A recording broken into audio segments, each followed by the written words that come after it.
E aí pessoal, tudo bem? Mais um vídeo da TV Coiote no ar. Se você não é inscrito no canal, aproveite a oportunidade para se inscrever clicando em inscrever-se aqui embaixo. E o assunto hoje é ex-presidente Dilma Rousseff e é especialmente sobre a situação dela na justiça. Bom, há exatamente 4 meses atrás eu gravei um vídeo intitulado Futuro de Dilma depende do Google. Se você não assistiu esse vídeo e quiser ver, ele tá aparecendo aqui no cantinho nesse momento. Esse vídeo eu falo sobre um depoimento da Mônica Moura. Quem era a Mônica Moura? Pra quem não lembra, a Mônica Moura foi uma delatora.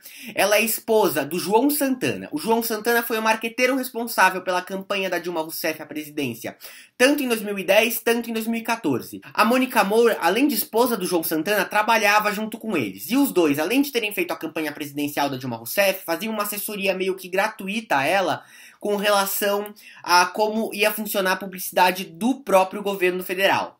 A Mônica Moura, além de ser a marqueteira, ela também era uma amiga muito próxima da Dilma Rousseff. Então, na delação premiada dela, ela deu vários fatos de bastidores com relação à presidente Dilma.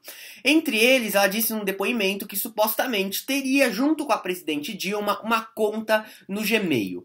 Essa conta tinha esse endereço, 2606iolanda@gmail.com. O nome primeiro. Iolanda significa o nome da esposa do ditador Costa e Silva. O ditador Costa e Silva era rival da Dilma Rousseff.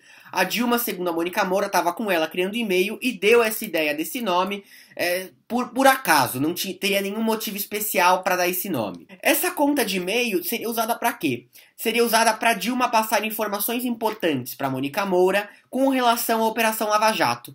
A Mônica Moura e o João Santana sabiam que a Operação Lava Jato estava chegando perto deles e que eles iam ser presos muito possivelmente em algum momento por causa da operação. E esse e-mail era justamente para Dilma dar alguns alertas a eles. Como funcionava? Se a Dilma precisasse avisar a Mônica Moura de alguma coisa, ela ia escrever uma mensagem nesse e-mail e ia salvar ele na pasta de rascunho do e-mail. Depois, a Mônica Moura ia abrir essa conta de e-mail, que ela também tinha senha, é importante, isso daí as duas tinham a senha, ia abrir essa conta, ia ler o rascunho da Dilma, ia deletar a mensagem de rascunho e poderia responder também salvando o rascunho. A Dilma procedia da mesma maneira, deletaria essa versão da Mônica Moura. Bom, e essas trocas de mensagens, elas eram feitas de forma meio criptografada, ou seja, com algumas indiretas, com algumas metáforas e tudo mais. A Mônica Moura, além de denunciar isso daí, ela entregou uma cópia registrada em cartório de um dos e-mails que foi salvo. E além desse e-mail que ela entregou a cópia em cartório, ela relatou outros e-mails que tinha trocado com a Dilma e que ela não possuía mais e não conseguiu registrar a tempo no cartório. Bom, a mensagem era a seguinte: Mônica Moura e João Santana estavam na República Dominicana a viagem. Durante essa viagem, a Dilma Rousseff enviou e salvou nessa pasta de rascunho do 2606 de Holanda a seguinte mensagem: um amigo meu está muito doente, em estado terminal. A mulher dele, que está cuidando dele, também está ficando muito doente. Os dois correm riscos muito sérios. A Dilma salvou esse e-mail, o que significaria, segundo a Mônica Moura, a mensagem que está nesse e-mail, significa assim: o amigo doente é o João Santana e a amiga é a Mônica Moura, ela própria, e a doença significaria prestes a ser preso, o estado terminal significaria a prisão. Então seria a Dilma avisando: olha, vocês vão ser presos. Eles estavam na República Dominicana. Depois disso, eles voltaram para o Brasil sem absolutamente nada, sem celular, sem iPad, sem o computador, sem nada que tivesse possivelmente alguma prova. Retornaram para cá e foram presos logo em seguida. Na época que eles foram presos, se criou essa questão. Com certeza, de alguma forma, eles sabiam o que esperava eles aqui no Brasil. Ninguém sabia o quê. Quando a Mônica Moura explicou essa situação, foi a primeira hipótese que surgiu. A Dilma avisou que eles seriam presos e eles se prepararam para isso. Segundo a Mônica, ela respondeu esse e-mail da Dilma com uma mensagem que era a seguinte: por favor, evite burburinhos da mídia. O que seria isso? Evitar que quando eles chegassem no Brasil, eles fossem filmados, sendo presos e tudo mais. Bom, como a Dilma, segundo essa versão da Mônica Moura, teria as informações que ela passou de que a Lava Jato estava chegando nela? Basicamente porque a Dilma teria conseguido essas informações com José Eduardo Cardoso, ministro da Justiça. Como ministro da Justiça, ele tinha direito no caso, a saber as informações dos bastidores das operações da Polícia Federal. Ele não tinha o direito, claro, de passar isso para Dilma Rousseff. E muito menos a Dilma Rousseff tinha direito de passar essas informações para outras pessoas. Isso aí se caracterizaria como obstrução de justiça. E eu comentei nesse vídeo, o futuro de Dilma depende do Google, que a cópia que a Mônica Moura entregou do e-mail em cartório e a existência daquela conta de e-mail são provas sólidas, mas em nenhum momento aquilo sozinho dá conta de dizer que a Dilma realmente criou aquela conta de e-mail e de que realmente aquela mensagem significava obstrução de justiça. Mas que o Google, que é uma das maiores empresas de tecnologia do mundo, tem uma postura um pouco diferente de outras empresas como o Facebook, o WhatsApp e tudo mais. O Google costuma passar informações para a justiça quando elas são exigidas se a empresa entende que sim, existe um motivo real para você pedir essas informações. E o Google se comprometeu com a justiça naquela época a passar essas informações para o governo. Para o governo, no caso, para a Polícia Federal e para a Procuradoria-Geral da República em seguida.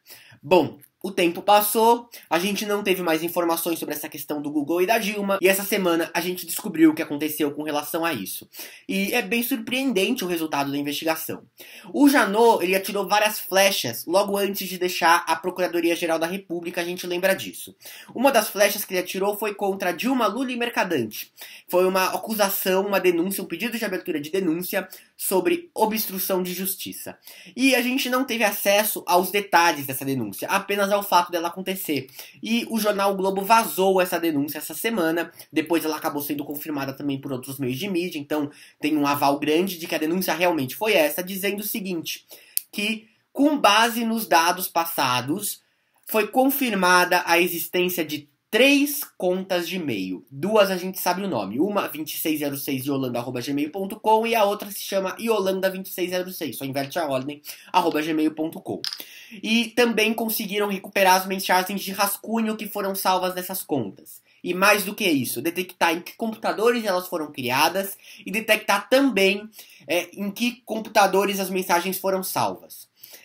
Bom, além disso, também ocorreram algumas quebras de sigilo telefônico que detectou algumas ligações feitas pela Dilma à marqueteira Mônica Moura e também ao marido dela, João Santana. E a gente tem acesso a esses e-mails agora. Esses e-mails são exatamente os e-mails que a Mônica Moura citou que trocou com a Dilma. As mesmas mensagens metafóricas do amigo doente, a mesma mensagem metafórica de evite o burburinho da mídia e tudo mais. Além disso, surpreendeu a questão da ligação telefônica, porque a gente não esperava que fossem encontradas essas ligações. E a situação da Dilma se complica muito, porque isso se caracteriza obstrução de justiça. Não acredito e não acharia justo a Dilma ser presa preventivamente. Não estou dizendo que ela, depois de condenada e tudo mais, uma prisão não é justificável. Mas preventivamente não, porque sempre tem umas brechas. E como eu sempre falo aqui no canal, a gente tem a presunção de inocência. A pessoa é inocente, por mais que aparente muito que não, até que se diga o contrário, até que se prove completamente o contrário. E tem aquela brecha que a defesa da Dilma pode usar. Por enquanto a estratégia de defesa continua sendo negar a existência dessas contas de e-mail, negar que essas contas de e-mail foram criadas no computador pessoal da Dilma.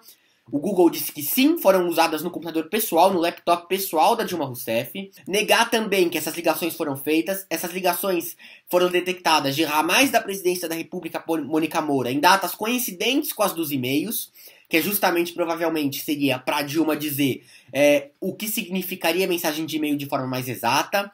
Então, o que chama atenção até, porque a ideia do e-mail e das mensagens metafóricas é justamente você evitar a questão do telefone. Então, a Dilma, aparentemente, segundo essa versão, usou as duas coisas. Chama atenção também isso daí.